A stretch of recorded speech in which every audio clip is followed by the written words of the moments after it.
Arrêtez de dissimuler votre idée d'entreprise, parce que personne ne vous la volera. Dans cette vidéo, je vous explique pourquoi. Salut et bienvenue dans Identité Natu Cosmétique. Ici, nous vous parlons d'entrepreneuriat de façon générale, mais surtout de beauté et d'identité, le tout axé sur la valorisation de la beauté africaine.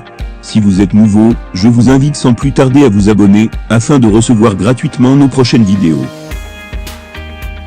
Il y a encore beaucoup de personnes qui croient qu'elles ont l'idée qui va révolutionner le monde dans leur tête, et elles ont peur d'en parler, car elles craignent qu'on la leur vole cette idée.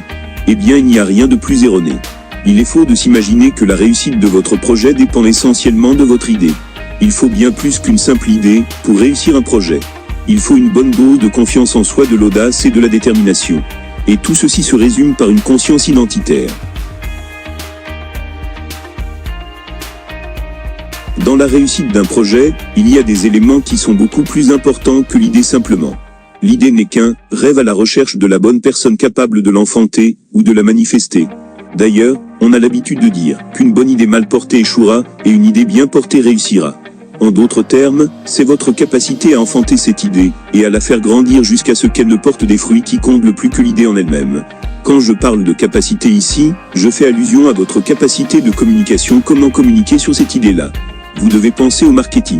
Comment est-ce que vous la vendez? Vous devez penser à votre cible. À qui voulez-vous vendre votre produit? Vous devez penser à votre équipe. Avec qui est-ce que vous voulez travailler? C'est un élément super important. Et sans oublier de penser à votre propre personnalité. Qui est-ce que vous êtes? Et comment est-ce que vous allez imprégner votre business de votre personnalité, pour ne pas dire de votre identité? Ainsi, si vous prenez 20 personnes et leur donnez la même idée au final, vous aurez 20 rendus différents. Pourquoi? Parce que personne n'est comme vous.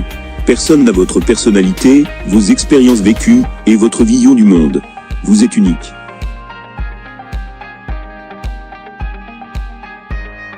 À qui faudrait-il donc parler de son idée?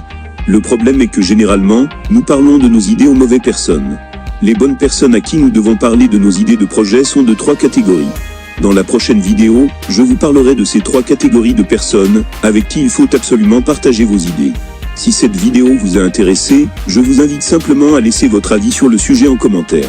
Surtout n'oubliez pas d'aimer, de vous abonner et de partager la vidéo si elle vous a plu, et on se dit à bientôt.